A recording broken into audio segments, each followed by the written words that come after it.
हाँ जी विद्यार्थियों, स्वागत है तुहाडा एक बार फिर पंजाबी नाटक ਸਾਹਿਤ ਦੀ ਜਮਾਤ ਵਿੱਚ ਜਿਹਦੇ ਵਿੱਚ ਆਪਾਂ ਗੱਲ ਕਰ ਰਹੇ ਸੀ ਪੰਜਾਬੀ ਨਾਟਕਕਾਰਾਂ ਬਾਰੇ। ਅਗਲਾ ਪੰਜਾਬੀ ਨਾਟਕਕਾਰ ਹੈ ਜਿਹੜਾ ਉਹ ਬਲਵੰਤ ਗਾਰਗੀ ਹੈ। ਕੇਵਲ ਫਸਟ ਗ੍ਰੇਡ ਦੇ ਵਿੱਚ ਹੀ ਪੜ੍ਹਨਾ ਆਪਾਂ ਇਸ ਨੂੰ, ਤੇ ਆਓ ਫਿਰ ਇਹਦੇ ਬਾਰੇ ਗੱਲ ਕਰਦੇ ਹਾਂ। ਬਲਵੰਤ ਗਾਰਗੀ ਪੰਜਾਬੀ ਦਾ ਇੱਕ ਪ੍ਰਸਿੱਧ ਨਾਟਕਕਾਰ ਜਿਹਨੇ ਬੜੇ ਪ੍ਰਯੋਗ ਕੀਤੇ ਸੀਗੇ ਪੰਜਾਬੀ ਨਾਟਕ ਦੇ ਇਤਿਹਾਸ ਵਿੱਚ, ਤੇ ਬੜਾ ਸਫਲ ਨਾਟਕਕਾਰ ਹੈ ਵੀ ਇੱਕ। ਬਲਵੰਤ ਗਾਰਗੀ ਨੇ ਟੈਗੋਰ ਅਤੇ ਪ੍ਰੀਤਲੜੀ ਦੇ ਪ੍ਰਭਾਵ ਅਧੀਨ ਲਿਖਣਾ ਸ਼ੁਰੂ ਕੀਤਾ ਸੀਗਾ। ਗੁਰਬਖਸ਼ ਸਿੰਘ ਪ੍ਰੀਤਲੜੀ ਦੇ ਪ੍ਰਭਾਵ ਦੇ ਅਧੀਨ ਇਸ ਨੇ ਲਿਖਣਾ ਸ਼ੁਰੂ ਕੀਤਾ ਸੀ। ਖਾਸ ਕਰਕੇ ਟੈਗੋਰ ਤੇ ਪ੍ਰੀਤਲੜੀ ਦੋਨਾਂ ਦੇ ਨਾਮ ਤੁਸੀਂ ਚੇਤੇ ਰੱਖਣੇ ਆ ਵੀ ਬਲਵੰਤ ਗਾਰਗੀ ਦੇ ਉੱਪਰ ਕਿਸ ਦਾ ਪ੍ਰਭਾਵ ਹੈ। ਇੱਕ ਟੈਗੋਰ, ਰਵਿੰਦਰਨਾਥ ਟੈਗੋਰ, ਤੇ ਇੱਕ ਗੁਰਬਖਸ਼ ਸਿੰਘ ਪ੍ਰੀਤਲੜੀ। ਇਹ ਤੁਸੀਂ ਪੂਰੇ ਸ਼ਾਨਦਾਰ ਤਰੀਕੇ ਨਾਲ ਗੱਲ ਧਿਆਨ ਰੱਖਣੀ, ਬਹੁਤ ਇੰਪੋਰਟੈਂਟ ਹੈ। ਇਸ ਤਰ੍ਹਾਂ ਦਾ ਪ੍ਰਸ਼ਨ ਆਇਆ ਸੀ ਤੇ ਬਹੁਤ ਸਾਰੇ ਵਿਦਿਆਰਥੀਆਂ ਦਾ ਗਲਤ ਵੀ ਹੋਇਆ ਸੀਗਾ। ਸੋ ਇਹ ਤੁਸੀਂ ਪ੍ਰਸ਼ਨ ਹੈ ਜਿਹੜਾ ਇਹ ਤੁਸੀਂ ਯਾਦ ਰੱਖਣਾ। ਲਓ ਜੀ ਬੇਟਾ, ਗੱਲ ਕਰਦੇ ਹਾਂ। ਪਹਿਲਾ ਪ੍ਰਸ਼ਨ ਸ਼ੁਰੂ ਹੋ ਗਿਆ ਬਲਵੰਤ ਗਾਰਗੀ ਦੀ। ਸਭ ਤੋਂ ਪਹਿਲੀ ਗੱਲ ਮੈਂ ਤੁਹਾਨੂੰ ਦੱਸਿਆ ਵੀ ਮੈਂ ਇੰਪੋਰਟੈਂਟ ਗੱਲ ਹੀ ਲਿਖਦਾ ਹੁੰਦਾ। ਟੈਗੋਰ ਤੇ ਪ੍ਰੀਤਲੜੀ ਦੇ ਪ੍ਰਭਾਵ ਅਧੀਨ ਲਿਖਣਾ ਸ਼ੁਰੂ ਕੀਤਾ ਹੈ ਕਿਉਂਕਿ ਪ੍ਰੀਤਲੜੀ ਨੇ ਇੱਕ ਨਗਰ ਵਸਾਇਆ ਸੀ, ਪ੍ਰੀਤ ਨਗਰ, ਜਿੱਥੇ ਕੀ ਸੀ ਕਿ ਨਵੇਂ ਜਿਹੜੇ ਕੋਈ ਮੁੰਡੇ ਵਗੈਰਾ ਨਾਟਕ ਵਗੈਰਾ ਖੇਡਣਾ ਲਿਖਣਾ ਸਿੱਖਦੇ ਸੀ ਉਹਨਾਂ ਨੂੰ ਟ੍ਰੇਨਿੰਗ ਦਿੱਤੀ ਜਾਂਦੀ ਸੀ। ਪ੍ਰੀਤ ਨਗਰ ਇਹ ਬਿਲਕੁਲ ਬਾਰਡਰ 'ਤੇ ਪਿੰਡ ਸੀ। ਜਦੋਂ ਭਾਰਤ ਪਾਕਿਸਤਾਨ ਦੀ ਵੰਡ ਹੋਈ ਤਾਂ ਇਹ ਜਿਹੜਾ ਪਿੰਡ ਸੀ ਇਹ ਬਾਰਡਰ 'ਤੇ ਆ ਗਿਆ। ਇਸ ਕਰਕੇ ਇਹ ਪਿੰਡ ਨੂੰ ਛੱਡਣਾ ਪਿਆ ਫਿਰ ਨਾਟਕਕਾਰਾਂ ਨੂੰ। ਫਿਰ ਕੋਈ ਨਾਟਕਕਾਰ ਜਲੰਧਰ ਆ ਗਿਆ, ਕੋਈ ਵਿਚਾਰਾ ਦਿੱਲੀ ਦੇ ਵਿੱਚ ਆ ਗਿਆ, ਕੋਈ ਕਿਤੇ ਚਲਾ ਗਿਆ, ਹੈ ਨਾ। ਅਲੱਗ-ਅਲੱਗ ਉਹਨਾਂ ਨੇ ਆਪਣੇ ਨਾਟਕ ਕੇਂਦਰ ਬਣਾ ਲਏ ਸੀ। ਪਰ ਉਸ ਤੋਂ ਪਹਿਲਾਂ ਪ੍ਰੀਤਨਗਰ ਦੇ ਵਿੱਚ ਹੀ ਬਹੁਤ ਸਾਰੇ ਨਾਟਕਕਾਰ ਆਏ। ਗੁਰਬਖਸ਼ ਸਿੰਘ ਪ੍ਰੀਤਲੜੀ ਆਪਾਂ ਪੜ੍ਹਾਂਗੇ, ਜਿਹਦੇ ਬਾਰੇ ਪੜ੍ਹ ਚੁੱਕੇ ਆ ਮੇਰੇ ਹਿਸਾਬ ਨਾਲ ਕਹਾਣੀਆਂ ਦੇ ਵਿੱਚ। ਹਾਂਜੀ, ਪ੍ਰੀਤਨਗਰ ਦੇ ਵਿੱਚ ਰਹਿ ਕੇ ਸਾਹਿਤ ਤੇ ਨਾਟਕ ਕਲਾ ਦਾ ਵਿਕਾਸ ਕੀਤਾ। ਇੱਥੋਂ ਹੀ ਪ੍ਰੇਰਣਾ ਮਿਲੀ ਆ, ਪ੍ਰੀਤਨਗਰ ਤੋਂ ਹੀ। ਤੇ ਪ੍ਰੀਤਨਗਰ ਹੈ ਜਿਹੜਾ ਉਹ ਗੁਰਬਖਸ਼ ਸਿੰਘ ਪ੍ਰੀਤਲੜੀ ਦਾ ਵਸਾਇਆ ਹੋਇਆ ਇੱਕ ਨਗਰ ਸੀ। ਅੱਗੇ ਕੀ ਹੈ ਦੇਖੋ।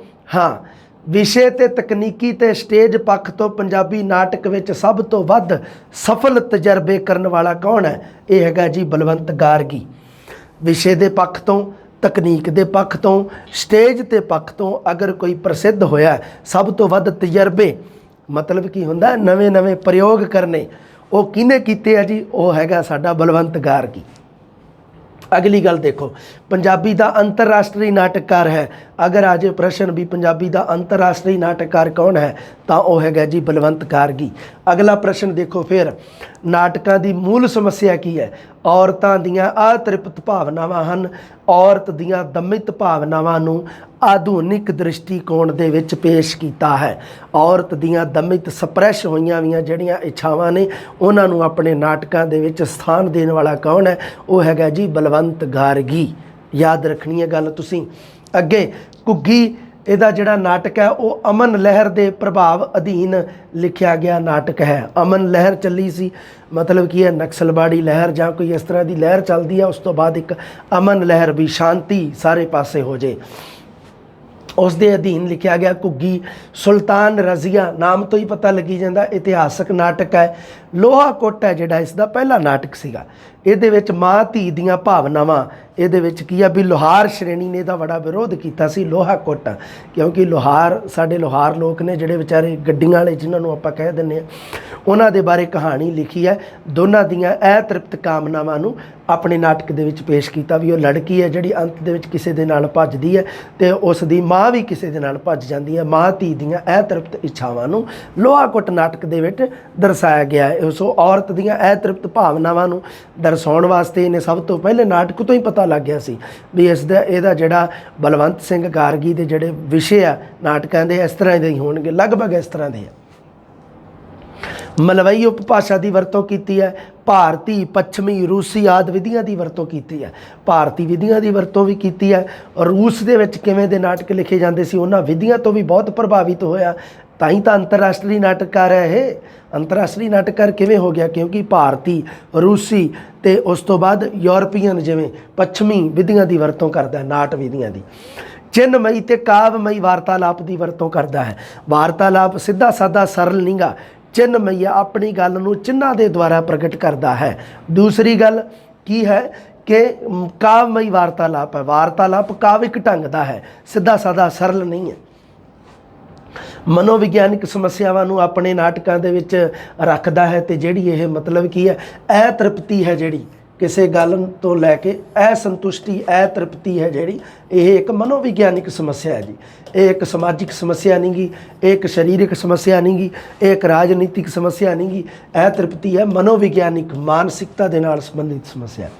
ਲੋਹਾ ਕੁੱਟ, ਸੈਲ ਪੱਥਰ, ਕੇਸਰੋ, ਕਣਕ ਦੀ ਬੱਲੀ, ਧੂਣੀ ਦੀ ਅੱਗ, ਗਗਨ ਮੈਂ ਥਾਲ, ਸੁਲਤਾਨ ਰਜੀਆ, ਸੌਂਕਣ, ਚਾਕੂ, ਪੈਂਤੜੇਬਾਜ਼, ਅਭਿਸਾਰਿਕਾ, ਬਲਦੇ ਟਿੱਬੇ ਪੰਜਾਬੀ ਲੈਜੈਂਡਸ ਉੱਪਰ ਆਧਾਰਿਤ ਹੈ। ਲੈਜੈਂਡਸ ਕਥਾਵਾਂ ਹੁੰਦੀਆਂ ਨਾ ਜਿਹੜੀਆਂ ਪੌਰਾਣਿਕ ਕਥਾਵਾਂ ਪੰਜਾਬੀ ਦੀਆਂ, ਜਿਹੜੀਆਂ ਪ੍ਰੇਮ ਕਹਾਣੀਆਂ, ਜਿਹੜੀਆਂ ਪੰਜਾਬੀ ਦੀਆਂ ਪ੍ਰੀਤ ਕਥਾਵਾਂ, ਲੈਜੈਂਡਸ, ਉਸ ਦੇ ਉੱਪਰ ਆਧਾਰਿਤ ਇਹਨੇ ਕੁਝ ਨਾਟਕ ਲਿਖੇ ਆ ਲਿਖਤੇ ਆ ਨਾਟਕਾਂ ਦੇ ਨਾਮ ਹਨ। ਮੈਂ ਇਹ ਨਾਮ ਤੁਸੀਂ ਯਾਦ ਰੱਖਣੇ ਆ। ਇੱਕ ਤਾਂ ਸੋਹਣੀ ਮਹੀਵਾਲ 1956 ਦੇ ਵਿੱਚ ਲਿਖਿਆ ਸੀ, ਇੱਕ ਮਿਰਜ਼ਾ ਸਾਹਿਬਾ 1984 ਦੇ ਵਿੱਚ ਲਿਖਿਆ ਸੀ।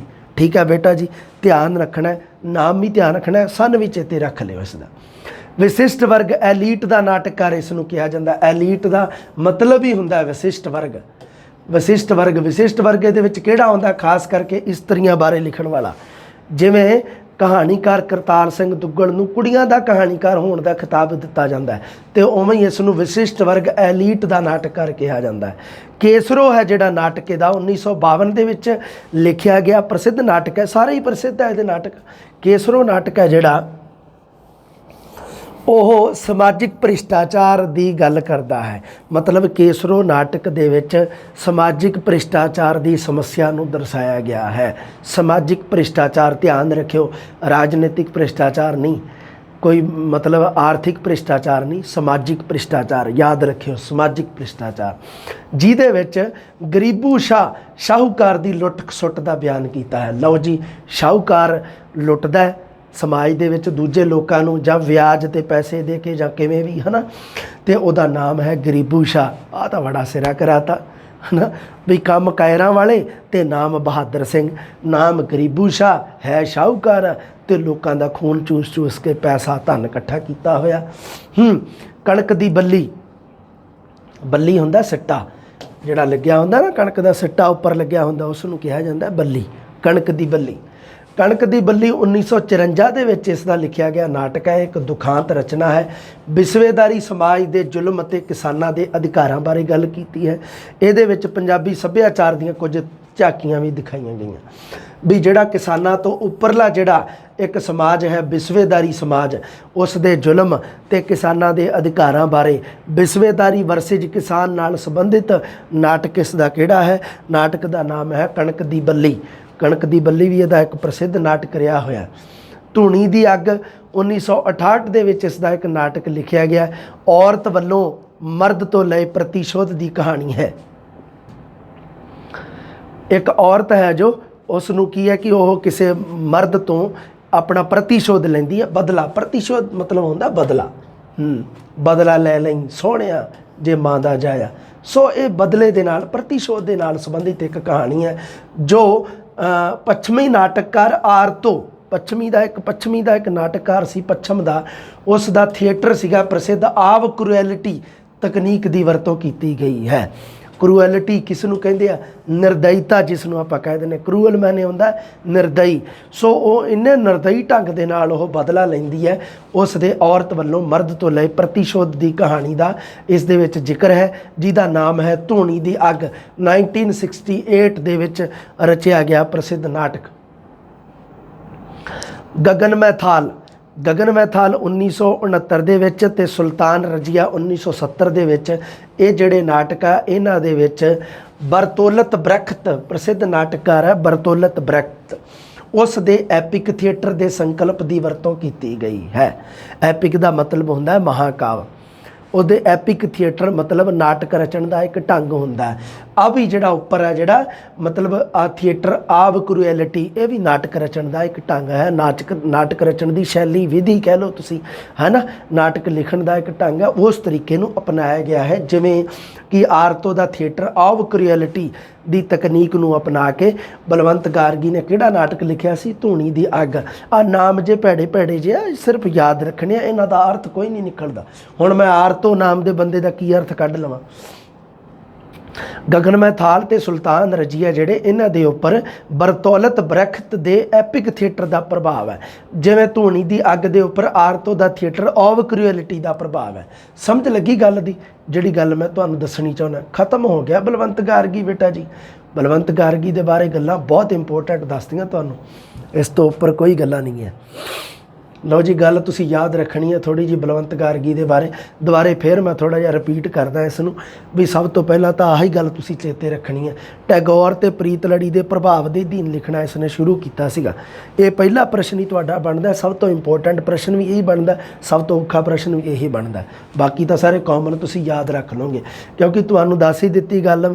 ਗੁਰਬਖਸ਼ ਸਿੰਘ ਪ੍ਰੀਤਲੜੀ, ਜਿਸ ਦਾ ਇੱਕ ਪ੍ਰਸਿੱਧ ਫਲਸਫਾ ਹੈ ਪਿਆਰ ਕਬਜ਼ਾ ਨਹੀਂ ਪਹਿਚਾਣ ਹੈ, ਉਹਨੇ ਕੀ ਕੀਤਾ ਸੀ, ਇੱਕ ਬਾਰਡਰ ਤੇ ਪ੍ਰੀਤਲੜੀ ਨਗਰ ਵਸਾਇਆ ਸੀਗਾ। ਬਾਰਡਰ ਤਾਂ ਉਦੋਂ ਕੀ ਸੀਗਾ, ਉਹਨੂੰ ਕੀ ਪਤਾ ਸੀ ਵੀ ਇੱਥੇ ਬਾਰਡਰ ਬਣ ਜਾਣਾ। ਬਾਰਡਰ ਤਾਂ ਬਾਅਦ ਦੇ ਵਿੱਚ ਬਣ ਗਿਆ। ਉਹ ਕੀ ਆਇਆ, ਭਾਰਤ ਪਾਕਿਸਤਾਨ ਬਾਰਡਰ ਦੇ ਵਿੱਚ ਆ ਗਿਆ ਪਿੰਡ ਉਹ, ਇਸ ਕਰਕੇ ਉਹ ਪਿੰਡ ਛੱਡਣਾ ਪਿਆ। ਐਮਰਜੈਂਸੀ ਲਾਗੂ ਹੋਈ ਜਦੋਂ, ਉਸ ਤੋਂ ਬਾਅਦ ਫਿਰ ਉਹ ਆ ਕੇ ਮਤਲਬ ਜਿਹੜੇ ਉੱਥੇ ਨਾਟਕਕਾਰ ਸੀ ਉਸ ਪ੍ਰੀਤ ਨਗਰ ਦੇ ਨਾਲ ਜੁੜੇ ਹੋਏ, ਉਹ ਕੋਈ ਦਿੱਲੀ ਆ ਗਿਆ, ਕੋਈ ਜਲੰਧਰ ਆ ਗਿਆ, ਕੋਈ ਕਿਤੇ, ਹੈ ਨਾ। ਸਾਰਿਆਂ ਨੇ ਆਪੋ ਆਪਣੇ ਟਿਕਾਣੇ ਮੰਨ ਲਏ। ਜਿਵੇਂ ਹਰਚਰਨ ਸਿੰਘ ਦਾ ਆਇਆ ਸੀ ਵੀ ਉਹਨੇ ਦਿੱਲੀ ਦੇ ਵਿੱਚ ਆਪਣੀ ਨਾਟ ਕੇਂਦਰ ਸ਼ੁਰੂ ਕਰ ਲਿਆ ਸੀ। ਪੰਜਾਬੀ ਦਾ ਅੰਤਰਰਾਸ਼ਟਰੀ ਨਾਟਕਕਾਰ ਹੈ। ਇਹ ਨਾਟਕਕਾਰ ਕਿਉਂ ਸੀਗਾ? ਕਿਉਂਕਿ ਇਹ ਭਾਰਤੀ, ਪੱਛਮੀ, ਰੂਸੀ ਵਿਧੀਆਂ ਦੀ ਵਰਤੋਂ ਕਰਦਾ ਹੈ, ਇਸੇ ਕਰਕੇ ਤਾਂ ਇਹਨੂੰ ਅੰਤਰਰਾਸ਼ਟਰੀ ਨਾਟਕਕਾਰ ਕਿਹਾ ਜਾਂਦਾ। ਇਸ ਤੋਂ ਵੱਧ ਤਜਰਬੇ ਪੰਜਾਬੀ ਨਾਟਕ ਦੇ ਇਤਿਹਾਸ ਦੇ ਵਿੱਚ ਕਿਸੇ ਨੇ ਨਹੀਂ ਕੀਤੇ, ਬਲਵੰਤ ਗਾਰਗੀ ਨੂੰ ਛੱਡ ਕੇ। ਬਲਵੰਤ ਗਾਰਗੀ ਹੀ ਇੰਨਾ ਪ੍ਰਸਿੱਧ ਹੋਇਆ ਕਿ ਉਸ ਨੇ ਕੀ ਹੈ ਵੀ ਮਨੋਵਿਗਿਆਨਿਕ ਸਮੱਸਿਆਵਾਂ ਨੂੰ ਲੈ ਕੇ, ਖਾਸ ਕਰਕੇ ਕੀ ਹੈ ਅਤ੍ਰਿਪਤੀ, ਔਰਤ ਦੀਆਂ ਅਤ੍ਰਿਪਤ ਇੱਛਾਵਾਂ ਨੂੰ ਲੈ ਕੇ ਉਸ ਨੇ ਨਾਟਕ ਲਿਖੇ। ਚਿੰਨਮਈ ਤੇ ਕਾਮਮਈ ਵਾਰਤਾਲਾਪ ਹੈ। ਵਾਰਤਾਲਾਪ ਆਪਸ ਦੇ ਵਿੱਚ ਗੱਲਬਾਤ ਪਾਤਰਾਂ ਦੀ ਹੈ ਜਿਹੜੀ, ਉਹ ਚਿੰਨਮਈ ਤੇ ਕਾਮਮਈ ਹੈ, ਡਾਇਰੈਕਟ ਨਹੀਂ ਗੀ। ਡਾਇਰੈਕਟ ਡਾਇਲੋਗ ਹੁੰਦੇ ਆ ਨਾ ਜਿਵੇਂ, ਉਸ ਤਰੀਕੇ ਨਹੀਂ, ਚਿੰਨਮਈ ਤਰੀਕੇ ਦੇ ਨਾਲ ਉਹਨਾਂ ਦੇ ਪਾਤਰਾਂ ਦੇ ਚਰਿੱਤਰ ਨੂੰ ਉਗਾੜਨ ਦੀ ਕੋਸ਼ਿਸ਼ ਕੀਤੀ ਗਈ ਹੈ। ਕਿਉਂਕਿ ਵਾਰਤਾਲਾਪ ਜਦੋਂ ਹੋਊਗਾ ਉਦੋਂ ਹੀ ਤਾਂ ਪਾਤਰਾਂ ਦਾ ਚਰਿੱਤਰ ਆਪਣੇ ਸਾਹਮਣੇ ਆਊਗਾ। ਪਾਤਰਾਂ ਦਾ ਚਰਿੱਤਰ, ਹੋਰ ਕੋਈ ਉਹਨਾਂ ਦੇ ਕੋਈ ਲਿਖਿਆ ਥੋੜ੍ਹਾ, ਕੋਈ ਉਹਨਾਂ ਦੇ ਮੋਢੇ ਤੇ ਸਟਾਰ ਲਾ ਕੇ ਥੋੜ੍ਹਾ ਲਿਖਿਆ ਵੀ ਪਾਤਰ ਐਵੇਂ ਦਾ, ਕੋਈ ਐਵੇਂ ਦਾ, ਐਵੇਂ ਨਹੀਂ ਹੁੰਦਾ। ਜਦੋਂ ਆਪਸ ਦੇ ਵਿੱਚ ਗੱਲਬਾਤ ਕਰਦੇ ਆ, ਆਪਾਂ ਵੀ ਤਾਂ ਕਹਿੰਦੇ ਹਾਂ ਨਾ, ਰਾਹ ਪਿਆ ਜਾਣੀਏ ਜਾਂ ਵਾਹ ਪਿਆ ਜਾਣੀਏ। ਮਤਲਬ ਕੀ ਹੁੰਦਾ, ਜਦੋਂ ਆਪਾਂ ਕਿਸੇ ਬੰਦੇ ਨਾਲ ਗੱਲਬਾਤ ਕਰਦੇ ਹਾਂ, ਉੱਠਦੇ ਹਾਂ, ਬਹਿੰਦੇ ਹਾਂ, ਉਦੋਂ ਉਸ ਦੇ ਕਿਰਦਾਰ ਬਾਰੇ, ਉਸ ਦੇ ਕਰੈਕਟਰ ਬਾਰੇ, ਉਸ ਦੀਆਂ ਆਦਤਾਂ ਬਾਰੇ, ਉਸ ਦੇ ਸੁਭਾਅ ਬਾਰੇ ਸਾਨੂੰ ਪਤਾ ਲੱਗਦਾ। ਉਵੇਂ ਹੀ ਹੁੰਦਾ ਇਹ ਵੀ ਨਾਟਕਾਂ ਦੇ ਵਿੱਚ ਵੀ ਤਾਂ ਉਵੇਂ। ਨਾਟਕ ਵੀ ਤਾਂ ਜੀਵਨ ਦੀ ਸੱਚਾਈ ਦਿਖਾਈ ਜਾ ਰਹੀ ਹੈ ਕਿਤੇ ਨਾ ਕਿਤੇ, ਹੈ ਨਾ। ਪਰ ਜੀਵਨ ਤੋਂ, ਸਾਡੀ ਜ਼ਿੰਦਗੀ ਤੋਂ ਵੱਡਾ ਮਤਲਬ ਕੀ ਹੈ ਵੀ ਰੰਗਮੰਚ ਕੀ ਹੋ ਸਕਦਾ? ਦੁਨੀਆ ਸਭ ਤੋਂ ਵੱਡਾ ਰੰਗਮੰਚ ਹੈ, ਅਤੇ ਉਹਦੇ ਉੱਪਰ ਆਪਣੀ ਜ਼ਿੰਦਗੀ ਜਿਹੜੀ ਇਹ ਕਿਸੇ ਨਾਟਕ ਨਾਲੋਂ ਘੱਟ ਹੈ, ਇਹ ਕਿਸੇ ਨਾਟਕ ਦੀ ਕਹਾਣੀ ਨਾਲੋਂ ਘੱਟ ਹੈਗੇ। ਪੰਜਾਬ ਲੈਜੈਂਡਸ ਉੱਪਰ ਆਧਾਰਿਤ ਆ ਜਿਹੜੀਆਂ ਸੋਹਣੀ ਮਹੀਵਾਲ, ਮਿਰਜ਼ਾ ਸਾਹਿਬਾਂ, ਇਹ ਪੰਜਾਬ ਦੇ ਤੁਹਾਨੂੰ ਪਤਾ ਹੀ ਹੈ ਪ੍ਰਸਿੱਧ ਪ੍ਰੇਮੀ ਜੋੜੇ ਹੋਏ ਆ। ਇਹ ਪ੍ਰਸਿੱਧ ਪ੍ਰੀਤ ਕਹਾਣੀਆਂ ਪੰਜਾਬੀ ਦੀਆਂ, ਅਤੇ ਉਹਨਾਂ ਦੇ ਉੱਪਰ ਆਧਾਰਿਤ ਇਹਨੇ 2 ਨਾਟਕ ਵੀ ਲਿਖੇ ਆ, ਸੋਹਣੀ ਮਹੀਵਾਲ ਅਤੇ ਮਿਰਜ਼ਾ ਸਾਹਿਬਾਂ। ਵਿਸ਼ਿਸ਼ਟ ਵਰਗ ਦਾ ਨਾਟਕਕਾਰ ਇਸ ਨੂੰ ਕਿਹਾ ਜਾਂਦਾ, ਐਲੀਟ ਦਾ ਨਾਟਕਕਾਰ। ਵਿਸ਼ਿਸ਼ਟ ਵਰਗ ਨੂੰ ਐਲੀਟ ਕਹਿੰਦੇ ਆ, ਜਾਂ ਐਲੀਟ ਨੂੰ ਵਿਸ਼ਿਸ਼ਟ ਵਰਗ ਕਹਿੰਦੇ ਆ, ਜਿਵੇਂ ਮਰਜ਼ੀ ਲਾ ਲਓ ਤੁਸੀਂ, ਹੈ ਨਾ। ਯਾਦ ਰੱਖਣੀਆਂ ਇਹ ਗੱਲਾਂ। ਲਓ ਜੀ, ਬਲਵੰਤ ਗਾਰਗੀ ਦਾ ਤਾਂ ਆਪਾਂ ਨੇ ਕੋਈ ਦਿੱਤਾ ਨਹੀਂ ਗਾ, ਇਕਾਂਗੀ ਵੀ ਨਹੀਂ ਦਿੱਤਾ, ਨਹੀਂ ਤਾਂ ਇਹ ਵੀ ਤੁਹਾਨੂੰ ਇਕਾਂਗੀ ਦੇ ਬਾਰੇ ਕੋਈ ਗੱਲ ਦੱਸ ਦਿੰਦੇ। ਬਲਵੰਤ ਗਾਰਗੀ ਦਾ ਕੋਈ ਇਕਾਂਗੀ ਨਹੀਂ ਗਾ, ਬਸ ਆਹੀ ਗੱਲਾਂ ਚੇਤੇ ਰੱਖਣੀਆਂ ਤੁਸੀਂ। ਇਹ ਤਾਂ ਅੱਗੇ ਮਨ ਦੀਆਂ ਮਨ ਵਿੱਚ ਤੱਕ 3 ਇਕਾਂਗੀ ਤਾਂ ਆਪਾਂ ਪੜ੍ਹ ਗਏ ਹਾਂ, 3 ਹੀ ਰਹਿ ਗਏ। ਤਾਸ਼ ਦੀ ਬਾਜੀ, ਅੰਨੇ ਨਿਸ਼ਾਨਚੀ ਤੇ ਅੰਨੇ ਖਾਣੇ। ਇਹ ਆਪਾਂ ਇਹਨਾਂ ਦੇ ਉੱਪਰ ਵੀ ਜਲਦੀ ਗੱਲ ਕਰਾਂਗੇ। ਅਗਲਾ ਨਾਟਕਕਾਰ ਹੈ ਜਿਹੜਾ ਉਹ ਆਪਾਂ ਪੜ੍ਹਨਾ ਹੈ ਕਪੂਰ ਸਿੰਘ ਘੁੰਮਣ। ਫਸਟ ਗ੍ਰੇਡ ਨੇ ਵੀ ਪੜ੍ਹਨਾ, ਸੈਕੰਡ ਗ੍ਰੇਡ ਵਾਲਿਆਂ ਨੇ ਵੀ ਪੜ੍ਹਨਾ। ਇਹਦੇ ਬਾਰੇ ਜਲਦੀ ਗੱਲ ਕਰਦੇ ਹਾਂ ਜੀ। ਸਤਿ ਸ੍ਰੀ ਅਕਾਲ, ਰੱਬ ਰਾਖਾ।